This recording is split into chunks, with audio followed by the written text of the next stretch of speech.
Jourdan. Alors, aux deux dates qu'a prises Maurice Berthe comme référence, 1313 d'abord, les dates d'essentiel, quoi. 1313 et puis 1429. Alors, c'est quand même intéressant, vous allez voir. Donc, d'abord, les titres de noblesse en Bigorre. Nous avons un comte et deux vicomtes. Le vicomte du Lavedan, le vicomte d'Asté.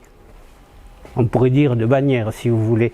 Donc, un vicomte dans le secteur du Lavedan, un vicomte dans le secteur de l'Adour. Donc, le titre qui apparaît le plus souvent, c'est celui de damoiseau. Vous voyez ?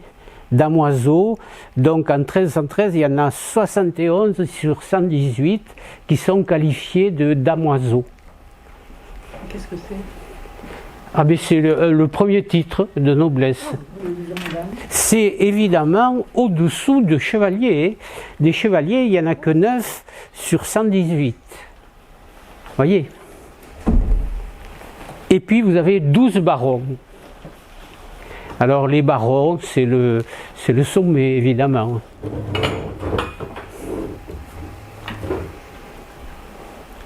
Par exemple, le baron de Castelbajac. Vous voyez? Donc il y en a 12 au total en Bigorre.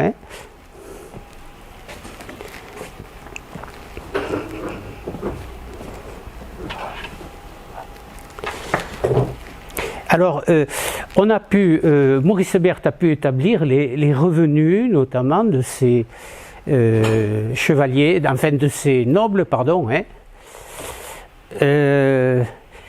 Et vous voyez que les revenus varient beaucoup, puisqu'ils commencent à 50 livres morlas par an, et on finit avec le compte qu'il y en a 1236.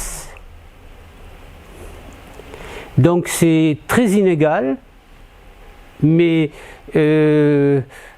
beaucoup de seigneurs, si vous voulez, beaucoup de seigneurs, la plupart même, regardez les chiffres, nombre de seigneurs ayant ces revenus, c'est en haut là, donc 14, 19, 16, vous voyez, dans le répertoire qu'il a, parce qu'il y a environ 200 nobles en Bigorre à cette époque-là, mais on n'a pas des renseignements précis pour tous. En tous les cas, vous voyez que les revenus sont très inégaux et il y en a beaucoup qui ont bien du mal à survivre avec ces revenus-là. Et puis, vous avez dans le tableau du bas le nombre de communautés composant chaque seigneurie.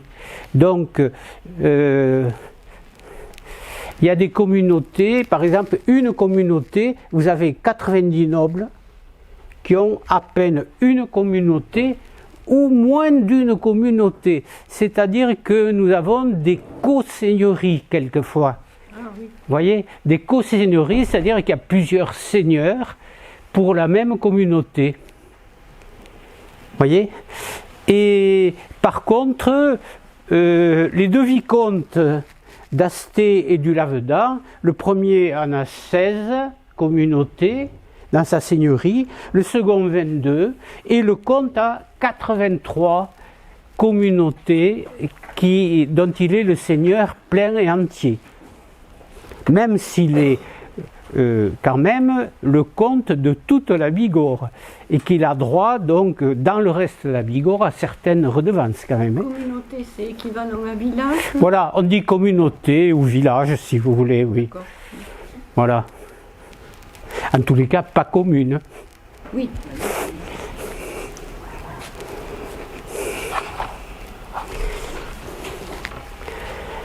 Alors ici, c'est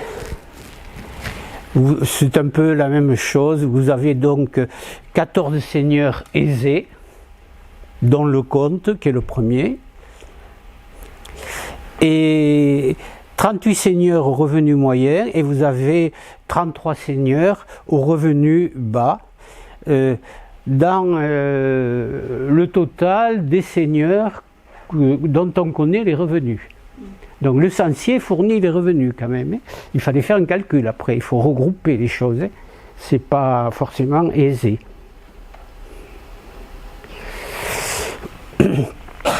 Donc, si l'on fait un peu la synthèse de ces tableaux-là, vous voyez que les nobles ont une vie précaire. Les plus pauvres d'entre eux sont aussi pauvres que leurs propres paysans. Vous voyez ? Et une quinzaine de familles donc forment l'élite, c'est-à-dire moins de 10% du total, mais ils perçoivent quand même des revenus plus élevés que tous les autres réunis.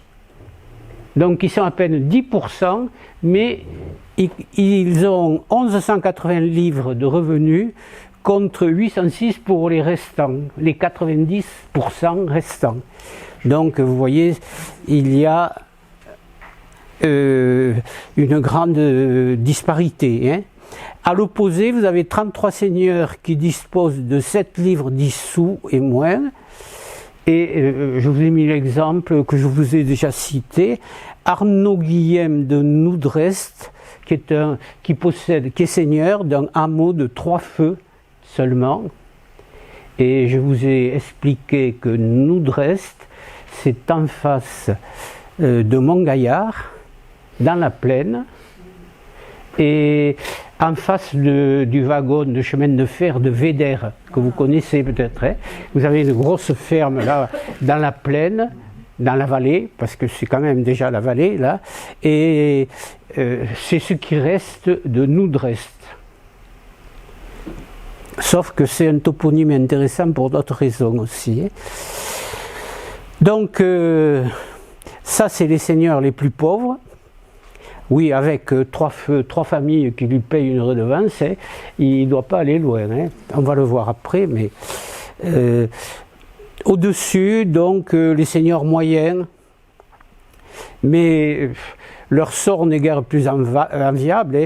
Ils disposaient de 10 à 40 livres, et l'exemple c'est Raymond d'Aussin, qui contrôle, qui est seigneur de la bourgade d'Aussin, où il y a 56 familles. 56 familles pauvres qui lui payent une redevance, ça ne fait pas un revenu extraordinaire au bout de l'année. Alors, ce qu'il faut savoir, c'est que une livre Morlane, puisqu'on parle de livre Morlane, de livre de Morlas, hein, c'est ça que ça veut dire. Hein.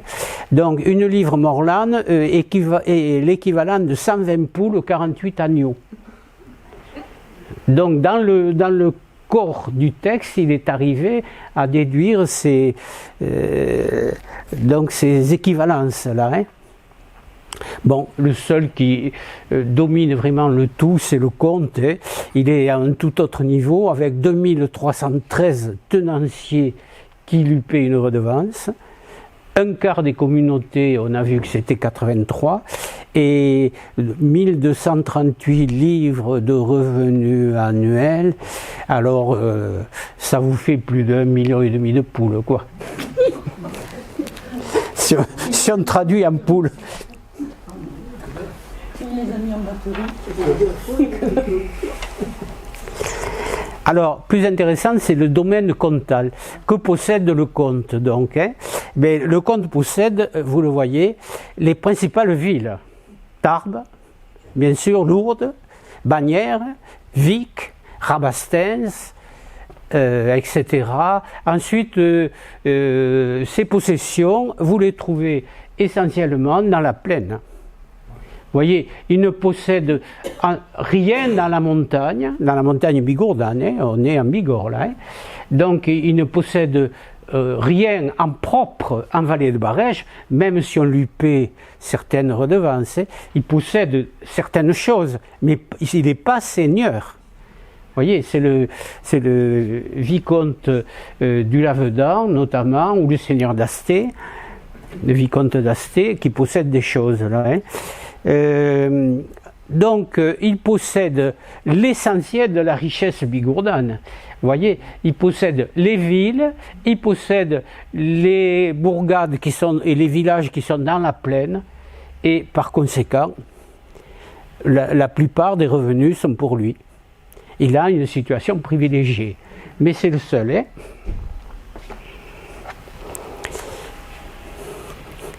Donc le domaine comtal, 83 communautés, un cinquième du total à peu près, et elles sont situées dans les baillis de Tarbes, Bagnères et Vic essentiellement, les villes, les riches bourgades les mieux situées, et la majorité des terres est exploitée sous forme de tenure ascensive, c'est-à-dire qu'on a l'équivalent de ce qu'on appellerait nous de nos jours le fermage ou le métayage. Vous voyez, ni plus ni moins. Donc la redevance en argent qu'il paie s'appelle le sens, et puis il peut y avoir des redevances en nature qu'on appelle peut-être déjà à cette époque le champ-part, une part du champ. Vous voyez. Alors le seigneur, un grand seigneur en tous les cas comme ça, semble, ils ont toujours une réserve. Une réserve, c'est-à-dire des terres qu'ils exploitent, qu'ils font exploiter directement, sous forme de corvée. Or, ici en Bigorre, il y en a, semble-t-il, assez peu. Même si, dans l'essentiel, elles ne sont pas relevées de manière totale, hein, vous voyez. Et puis, n'oublions pas l'aspect stratégique, parce que si on regarde ce que contrôle le comte, il contrôle des villes fortifiées, genre Tarbes, des châteaux, Lourdes, Montvezin, Goudon, des villes, Rabastens, Montfaucon, Odos, Château, vous voyez. Donc il a un contrôle stratégique sur tout ce qui lui permet de survoler le territoire, de le contrôler, vous voyez. Il y a ça aussi dans le domaine comtal.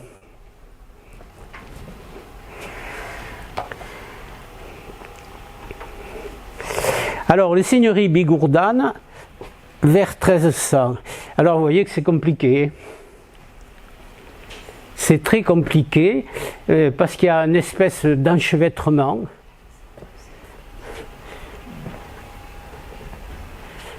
Vous voyez,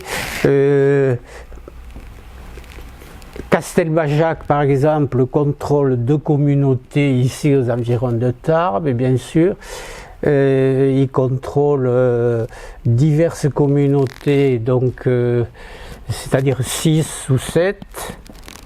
Le vicomte d'Asté, c'est autour d'Asté. Le vicomte, le seigneur de Casteloubon, c'est toutes les communautés du Casteloubon, mais vous avez des enchevêtrements, et encore c'est une carte simplifiée, surtout quand il y a des co-seigneurs. Là, ça devient plus compliqué. Voyez. Alors, simplement, là au milieu, je vous ai mis avec des couleurs différentes, par exemple, les possessions de l'abbaye de Saint-Pé, ici, et notamment Bénac, qui appartient à l'abbaye de Saint-Pé.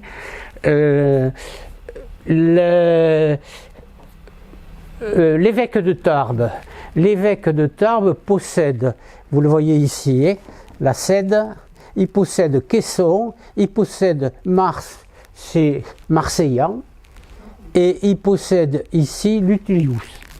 Donc, il est seigneur de 3 communautés, plus la Cède. Vous voyez, donc ça ne fait pas un grand seigneur à ce niveau-là. Hein. Bien qu'il est dans les seigneurs moyens, quoi, dans les revenus qu'on a vus tout à l'heure. Hein. Pour ça. Donc c'est quand même très compliqué. Il y a beaucoup de petits seigneurs. Et quand vous avez un point qui est seul, hein, n'importe où, ça veut dire que le seigneur, il ne possède que cette communauté-là. Vous voyez, vous avez un point ici. C'est Argelès-Bagnères ici, hein, attention. Hein. C'est pas Argelès-Gazost. Hein. Parce qu'Argelès-Gazos, à l'époque, s'appelait Ouroute. Et il y avait un château. Donc, extrême morcellement, enchevêtrement, surtout à cause des co-seigneuries. Hein.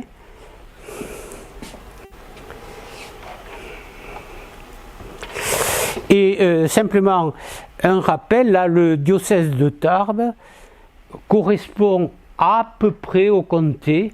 Simplement, on déborde un peu, voyez, vers Pontac, ici, dans les enclaves.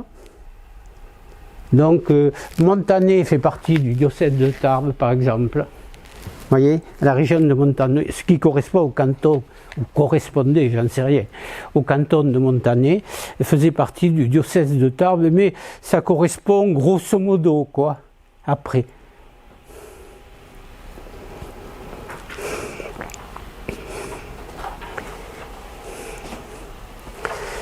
Alors, l'exemple de seigneurie ecclésiastique, je vous ai mis l'Escaladieu, qu'on avait étudié il y a quelques années. Et donc l'Escaladieu possède un certain nombre de villages, là, au niveau de la vallée de la Rosse, les villages proches. Vous voyez ? Et l'Escaladieu était installé, il faut le savoir, à Cabadur, dans la haute vallée de Campan, au départ. Hein. Et puis après, on dit que le climat était trop mauvais là-haut. On le dit dans les chroniques, mais on n'en sait rien. Hein. Le climat était très, très mauvais là-haut, et qu'ils sont allés s'installer dans la vallée de la Rosse, à Bonne-Mazone. Donc, ils sont installés là, et puis, alors, il y a quelque chose de particulier pour les cisterciens, c'est-à-dire, ils exploitent leur terroir directement. Et ils ont des granges. Alors, les granges avec les cercles doubles, là, ça veut dire qu'il y a une sorte de grosse métairie autonome, et qui est contrôlée évidemment par un moine de l'Escaladieu, mais autrement, ils exploitent ça directement. Donc, ils ont des salariés, en quelque sorte, même si on ne les appelle pas comme ça. À l'époque, ils ont des frères convers, ils ont donc des serviteurs qui servent à exploiter ces terres directement. Le souci, c'est que un peu plus tard, par exemple Pinas ici, un peu plus tard, ces lieux vont devenir des villages neufs.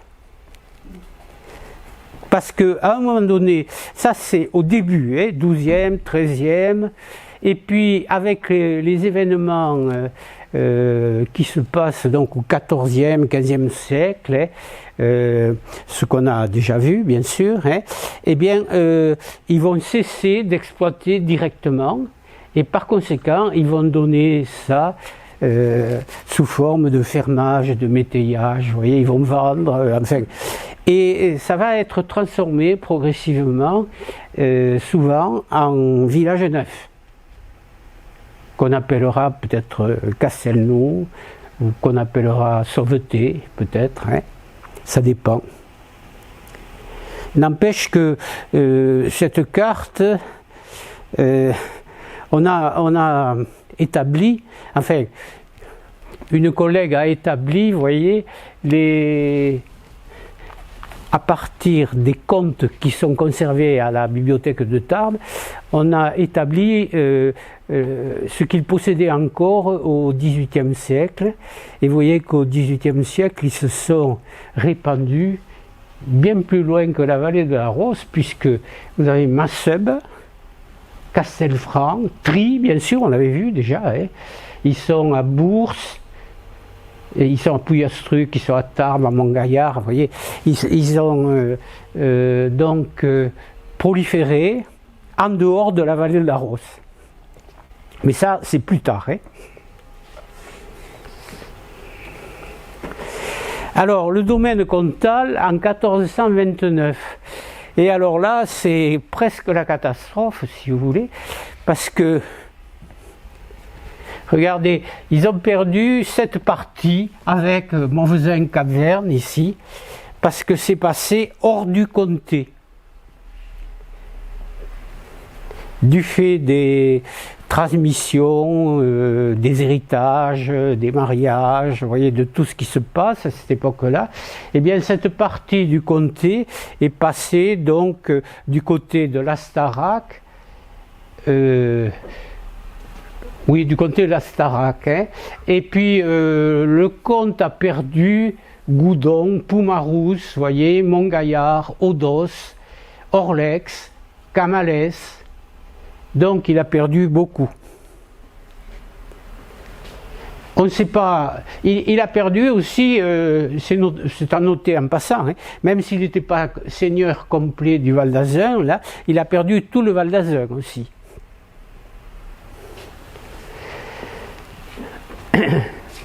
Alors, dans quelques cas, on sait ce qui s'est passé, c'est que le comte a donné à certains de ses vassaux, il leur a donné des terres pour évidemment conforter leur fidélité. Vous voyez, il a donné des terres le plus souvent, et dans ce qu'on sait, dans quelques cas on le sait, on a la preuve, mais pour le reste, on ne sait pas. Mais enfin, dans certains cas, c'est surtout pour conforter la fidélité des vassaux principaux. Vous voyez? Bon, donc, première évolution, c'est la perte de puissance et de territoire pour le comte. Deuxième évolution, c'est nous sommes envahis par les seigneurs béarnais. Déjà l'élimination. Déjà, comme vous dites. Alors, les seigneurs béarnais les plus puissants, c'est le baron d'Andouens, donc c'est plutôt la région de Pau, hein, voyez. Donc lui, il a pris toute une série de villages dans la plaine de l'Adour, là, et sur les coteaux. Et il a pris, vous voyez, Gensac, Lafitole, Nouillan, etc., etc. Lanespède même, Souillot, Collongue. Donc il a pris 9 communautés quand même. Mais c'est un personnage très puissant. Le baron de Coarraze, il est baron aussi, hein, Bernat de Coarraze, a pris lui aussi 5 communautés. Alors, en plus d'Odos, il a pris toutes les communautés de ce qu'on appelle maintenant les enclaves. Vous voyez, Gardère, Céron, etc. Hein. Et puis un autre seigneur qui est également le baron de Gabaston, il a pris quand même 2 villages importants, mine de rien, c'est Dours et Louit. Dours notamment avec un château aussi. Hein. Donc, et puis il y en a quelques autres qui ont pris une seule seigneurie, mais ce sont les villages situés en bordure des enclaves ou de la frontière entre guillemets, la frontière béarnaise, hein, la limite de. Il a acheté, il a pris par les armes. Ah mais ça c'est les circonstances politiques. Là, étant donné que le comte et le vicomte est également le prince de Béarn et le comte de Foix, il favorise ces seigneurs hein, d'origine. Hein. Donc ça, c'est les circonstances politiques qui ont voulu ça. Hein. Le comte de Bigorre, là, il est partie prenante, si vous voulez, quand il arrive à contrôler la Bigorre, et notamment Gaston Phébus, hein, eh bien, il favorise ses propres seigneurs, là, au détriment des seigneurs bigourdans. Les seigneurs qui sont lésés, ils ont un dédommagement ou ils sont mis à la porte Mais il y a tous les cas sans doute. Hein. On a vu que Gaston Phébus, il achetait aussi. Hein. Il avait un trésor, hein, il achetait certaines choses. Hein. Donc c'est tout à fait variable et puis on ne peut pas trop généraliser parce qu'il faudrait rentrer dans le détail de chaque cas. Si on a les documents en plus, ce qui n'est pas sûr. Donc vous voyez, c'est une situation vraiment qui a beaucoup évolué entre les pertes du territoire, de territoire pour le comte et puis la concurrence des seigneurs béarnais qui viennent s'emparer de 18 communautés bigourdanes. Vous voyez que les choses ont beaucoup évolué pour notre pauvre Bigorre à cette époque-là.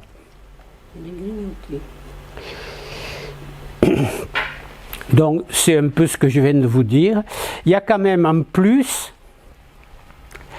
la stabilité des seigneuries ecclésiastiques. Elles sont peut-être pas trop importantes, même pour l'évêque, mais elles n'ont pas bougé. Donc ça veut dire qu'ils ont su se préserver d'une manière ou d'une autre. Hein. Par contre, ce sur quoi je n'ai pas insisté, c'est qu'il y a eu, si on a la disparition de seigneurs, on a parfois, c'est parce qu'on a parfois la disparition des communautés, puisque c'est l'époque où on a tant de villages disparus, qu'on peut citer, qu'on peut faire monter à une quarantaine au moins, une cinquantaine, hein. Donc vous avez autant de seigneuries en moins, bien sûr. Et pénétration donc des seigneurs béarnais favorisés par les circonstances politiques.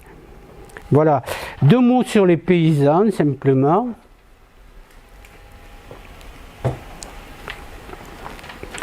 Donc les paysans, pour dire que en 1313, 30 communautés sur 83 possédaient encore des serfs. Donc qu'on appelle là des questos, parce qu'ils payent un impôt qui s'appelle la queste. Du moins, si ce n'est pas eux qui les payent, c'est les propriétaires. Alors Maurice Berthe estime qu'il y avait peut-être 450 serfs encore. Mais c'est une estimation. En 1429, il n'en compte plus que 125. Il y a donc disparition du servage, disparition progressive. Et quand elle existe, évidemment, la queste est un profit important pour les seigneurs qui en bénéficient. Et en fait, c'est un peu une survivance en Bigorre parce que le servage avait déjà disparu en Astarac, en Comminges, au XIIIe siècle. Donc cette question, c'est un peu une survivance en Bigorre, comme en Béarn d'ailleurs. Et il y a aussi ce qu'on appelle des alleux. Les alleux, ce sont des terres libres. Et les exploitants, on les appelle des alletiers. Donc ils possèdent des terres en toute propriété. Mais ils ne sont pas nombreux, bien sûr. Et ils sont, paraît-il, encore plus rares en Béarn. Voilà, juste ça pour les paysans, puisqu'on a déjà parlé un peu de leur vie matérielle. Hein. Château. Alors les châteaux,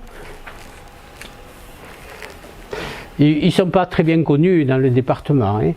À part peut-être Mauvesin où nous avons fait des fouilles, si vous voulez, le reste n'est pas très connu. Mais enfin, vous avez cette idée qui est générale, mais qui n'est pas fausse. Vous voyez, vous avez la motte castrale, et on ne dit plus la motte féodale maintenant, hein.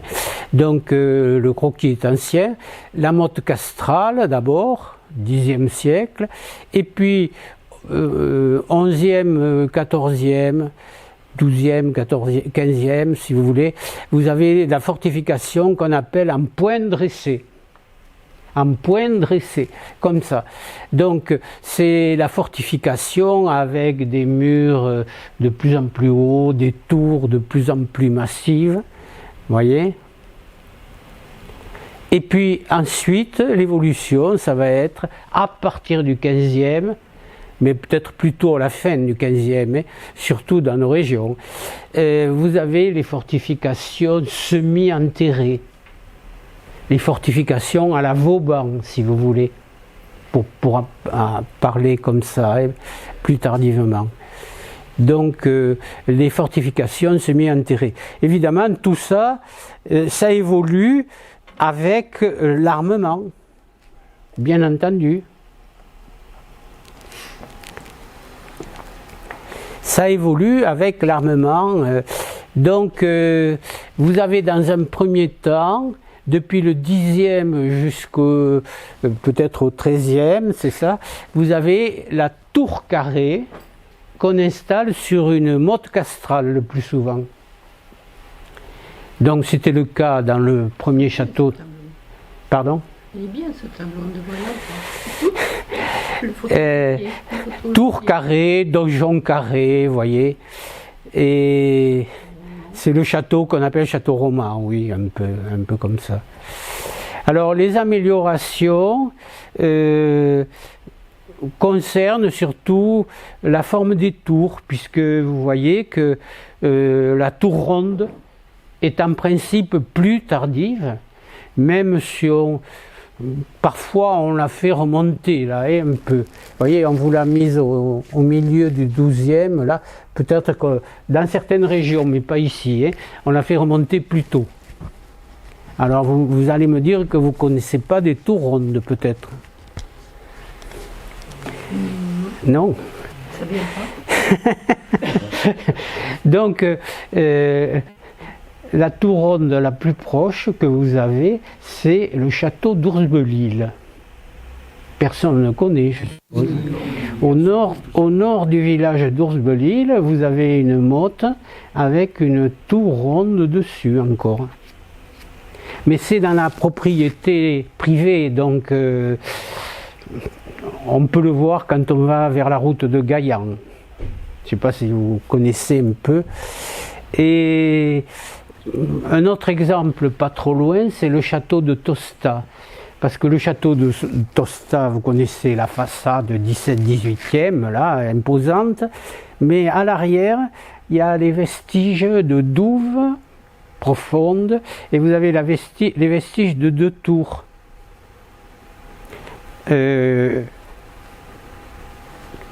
La première doit être carrée, ou alors elle est octogonale, je ne sais plus.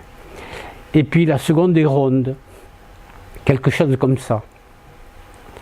Et vous avez aussi le château de la Battute. Vous avez également une tour ronde. Et en allant vers Lourdes, quel est le nom du village maintenant? Ça m'échappe. Vous avez une tour ronde qui a été restaurée aussi au village des Angles. Ah oui, oui, oui. Voilà. Le Cernex. Cernex, oui. Voilà. Donc, voilà, on en est pour les tours rondes. Et vous avez le château Sainte-Marie, évidemment, que je vais vous montrer après. Donc, en allant dans les vallées. Donc, la tour ronde est quand même postérieure. Hein. Si vous avez des tours carrées et des tours rondes, vous avez au moins 2 périodes de construction. Ça, c'est sûr. Hein. Bon, tout ça, pendant ce temps, vous avez l'arbalète qui a fait son apparition au XIe siècle. Je vous avais dit que un pape, le premier pape, avait condamné l'arbalète. Il trouvait que ce n'était pas une arme pour des chrétiens. Et oui. Donc ici, vous avez toujours l'artillerie mécanique à contrepoids. Hein. Donc on envoie des grosses pierres sur les murailles, aux endroits où elles sont faibles, notamment aux angles. Tant que ce n'est pas des tours rondes, vous avez les angles qui sont friables. Bien sûr, plus friables en tous les cas. Hein. Et puis ensuite, avec les premiers canons, vous voyez, vous avez les bombardes Et puis il faut attendre la fin du XVe siècle pour avoir les canons, des canons véritables, quoi. Et à partir de là, évidemment, le château doit évoluer. Et c'est pour ça que l'adaptation à l'artillerie, ça va être d'enterrer les fortifications, au moins en partie, de moins les exposer aux boulets de canon, hein, voyez. Et surtout, ce qui est important, c'est que vous avez des boulets métalliques. Donc ça, c'est une évolution importante dans l'art de la guerre, hein, bien sûr.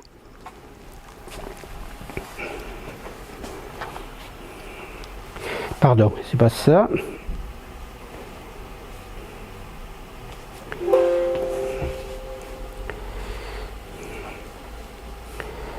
En faisant les choses à l'envers, évidemment.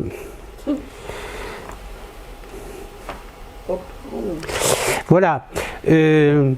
Un des premiers exemples, on a parlé d'abord au début de tours carrées, notamment sur les mottes.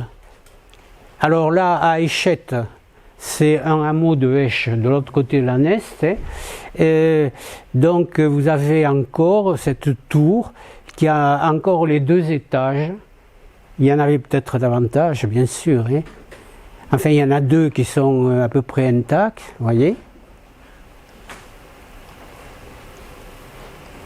Et ça, vous le trouvez par exemple dans ce qu'on appelle la tour de Vidalos. Vous voyez, on le trouvait à Mauvezin aussi. Et donc, la tour de Vidalos, entre autres, c'est un château quand même. Hein. Donc, on met en exergue dans le titre ce qui est le plus apparent, la tour, mais en fait, il y avait une enceinte, une petite enceinte que Bernard Poustomis avait retrouvée. À l'époque, il avait fait quelques sondages, hein, et donc on a un plan avec le château lui-même quand même. Hein. Vous voyez. Donc là, c'est pareil, parce qu'on est à côté de maisons, les alentours ont été perturbés, donc on ne peut pas dire ni s'il y avait une motte à l'origine, ni s'il y avait un château. Hein. On ne peut rien dire d'autre que de voir ce qui reste là. Probablement qu'il y avait un petit château. Hein. Donc la tour de Échette, c'est un peu le premier stade de Mauvezin aussi, on le verra. Et ça, c'est le château de Génos. Donc dans le fond de la vallée du Louron, alors toujours le donjon carré, vous voyez, qui peut être du XIe ou XIIe siècle. Hein. Et puis vous avez la muraille avec une seule porte, hein. Et une muraille simple. Il y a eu d'ailleurs dernièrement sur la Nouvelle République une photo aérienne de ce château. Je ne sais pas si vous l'avez vu. Voilà, et puis vous voyez, ça a l'air très bouleversé, mais c'est vrai que ça l'est. Hein. Vous avez une motte castrale en partie artificielle, en partie naturelle, hein, comme souvent en montagne. Hein. Dans le château de Génos, c'est simple, hein, un donjon et un mur autour.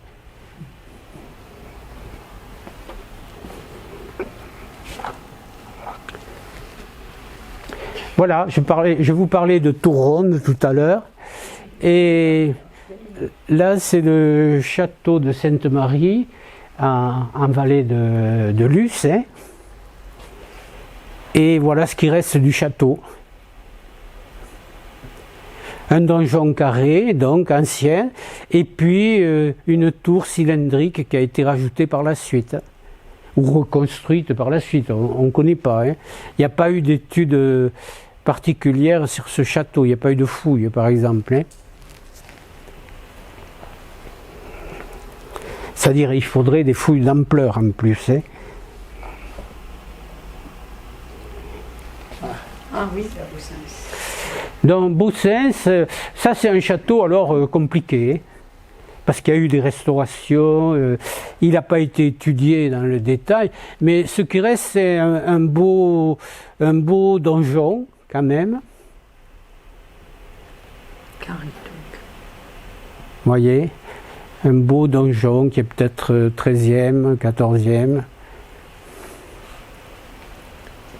Comment faisaient vous expliquiez tout à l'heure qu'une grande partie finalement des seigneurs avaient une situation assez indigente. Comment faisaient-ils pour se payer des ouvrages de cette importance-là? Ça pouvait être que des grands seigneurs, là. Hein. Ça, c'est sûr. Par contre, ce qu'ils pouvaient avoir souvent, c'est une motte castrale qu'ils avaient héritée, hein, qui a été construite en prenant le temps, c'est pas le temps de maintenant, hein, en prenant le temps et en faisant appel à des corvées. Oui, voilà. Voilà, hein, et dessus, un château en bois, des palissades, un château en bois. Souvent, ça pouvait être ça, pour les plus pauvres, ou peut-être aucun même. Hein. Pour d'autres, les plus pauvres, aucun château. Simplement une maison. Dans le meilleur des cas, ce sera une maison forte, avec une tour, par exemple. Hein. Mais bon, ça, c'est sûr que ça ne peut être que des seigneurs importants qui ont de grands châteaux comme ça. Hein.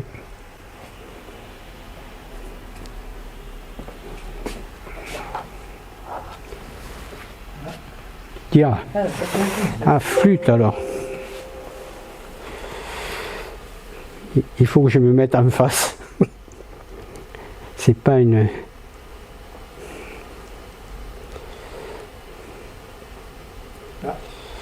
Voilà. Alors, même chose pour le château de Lourdes. Le château de Lourdes, il a été restauré. C'est très compliqué parce qu'en plus, c'était un château qui appartenait à un château militaire en quelque sorte, qui a appartenu aux militaires proprement dit. Il a servi de prison d'État. C'est la Bastille à l'échelle de la Bigorre. On y enfermait des prisonniers, donc comme à la Bastille, à l'époque de Louis XIV, Louis XIII, enfin, etc. Louis XV. Alors il a été très restauré. Le donjon est intéressant, c'est un peu le même qu'à Bossens, vous voyez. Le donjon est intéressant, mais il a été également très restauré. Hein. Donc là, il y a certainement des éléments de plusieurs époques. Avec Roland Coquerel, on avait nettoyé une partie des sous-bassements par là. Sans doute de ce côté, je suppose, oui. Ici, sans doute, là. Hein.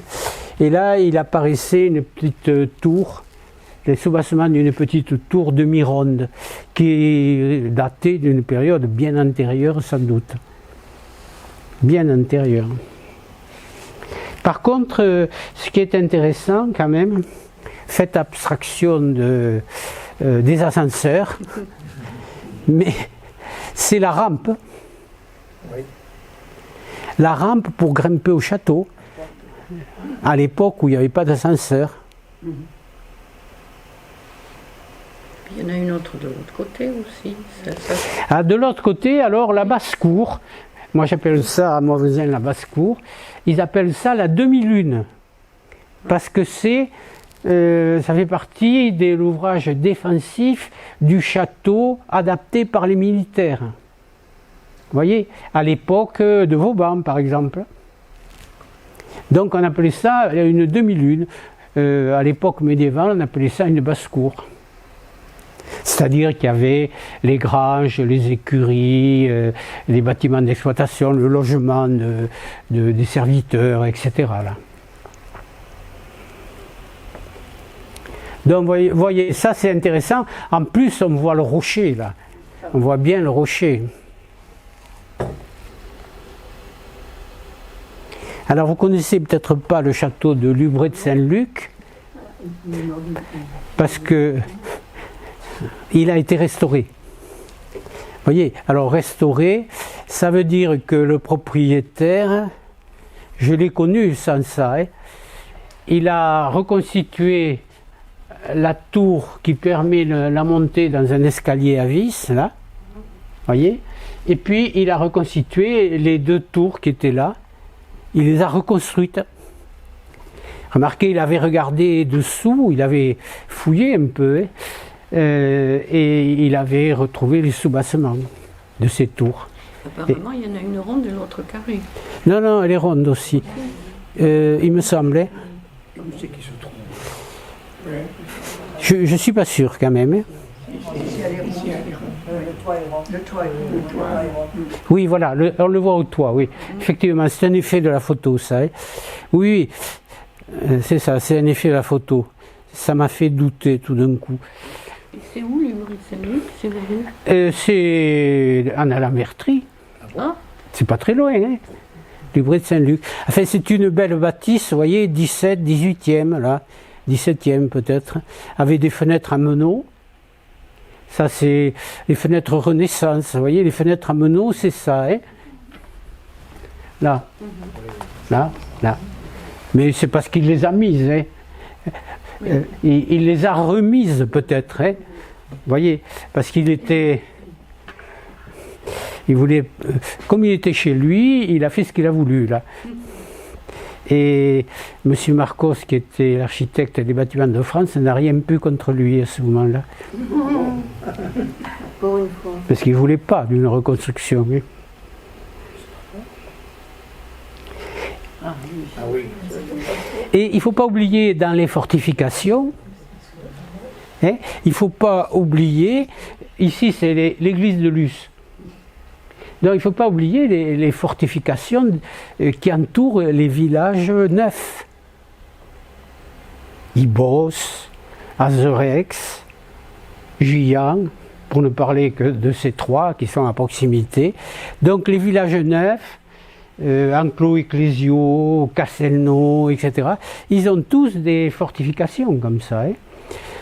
Vous voyez les merlons, les créneaux et les merlons. Les merlons sont recouverts d'une grande lose avec une pierre dessus pour qu'elle tienne. Et ça, vous le retrouvez à l'église paroissiale Saint-Pierre d'Arens, Arens-Marsous, mais à Arens. Mais là, c'est typique, quand on le voit comme ça, c'était vraiment un endroit fortifié. Hein. Donc, c'est les enclos ecclésiaux, vous voyez ce que ça peut donner là. Donc, ça fait partie des fortifications aussi, il ne faut pas les oublier.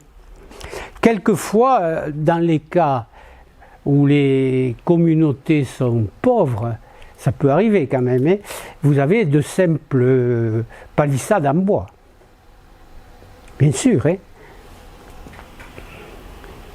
Donc la palissade en bois, c'est la fortification du pauvre, si j'ose dire, la plus courante.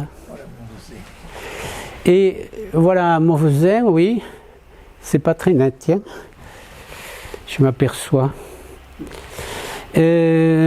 Mauvezin, alors, vous voyez que ce qui change, c'est qu'on a la grosse tour qu'on avait probablement à Tarbes, hein. C'est ce genre-là, puisque on a des documents sur la démolition, hein, de la tour Comtal à Tarbes. Et les ouvriers qui étaient là avec des pelles et des pioches à l'époque, ils ont beaucoup souffert pour démolir les murs, qui étaient très larges, très costauds. Et c'est le genre de mur qu'on a à Mauvezin, vous voyez. Donc ce qui détonne par rapport aux autres châteaux, c'est qu'on a cette immense tour qui protège l'entrée. C'est toujours la tour qui protège l'entrée. Par contre, ce qu'on voit mal ici, c'est au milieu de la cour. Au milieu de la cour, là, ici, vous avez donc un reste du premier château. Parce qu'un château, comme tout monument, quel qu'il soit, il ne faut pas, sauf des cas particuliers, mais il ne faut pas l'envisager comme construit en une fois et d'un seul bloc. Il y a une succession de constructions et ça s'empile, ça se côtoie, mais en fait, il ne faut pas le prendre comme si c'était les éléments d'une seule et unique construction. C'est pour ça que les historiens du siècle dernier, ils disaient de ce vestige de tour du milieu, qui a servi de prison d'ailleurs à une époque, ils disaient de ce vestige de tour que c'était une citerne. Par contre, ce qu'ils n'ont jamais dit, c'est comment on alimentait la citerne. C'est pas impossible à notre époque, bien sûr, mais à leur époque, ça aurait nécessité quand même, et c'était pas impossible non plus, mais ça aurait nécessité quand même des travaux extrêmement coûteux. Vous voyez, donc, et puis vous avez donc ici cette basse-cour, voyez, qui existe là, et puis vous avez ici la basse-cour du cimetière.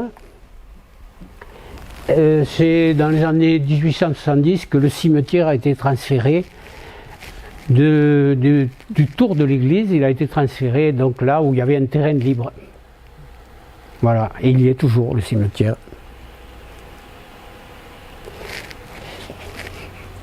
Je vous montre le premier dessin du château de Mauvezin, hein, le plus ancien qu'on ait retrouvé et qui remonte à 1701. Alors évidemment, c'est un peu comme sur la photo de Lubret tout à l'heure, on a l'impression que les contreforts sont ronds. En réalité, non, hein. Les contreforts que vous voyez ici ne sont pas ronds, ils sont carrés. Hein. Oui, tout est carré. Voilà. La dalle héraldique existe toujours. Les arras de briques qu'on voit là existent toujours. Les fenêtres sont aux mêmes places. Ça existait. Donc, 1701, il n'a pas beaucoup changé. Sauf qu'il est tombé en... Il est devenu une ruine, quoi, ni plus ni moins. Hein. Il a servi de carrière. Il a servi de carrière, comme partout. La base des contreforts ici a servi de carrière. Ils avaient tous une ouverture dessous, voyez, pour prendre les pierres et construire la maison dans le village. C'est comme ça. Bon, ben, on va arrêter là, puisque je vous l'ai dit. Vous allez souffrir un peu. Je vais souffrir un peu. Donc, rendez-vous à 10h le 30 sur le parking du château. Ouais. Et je vous ai dit, l'entrée pour un groupe, c'est 7 €.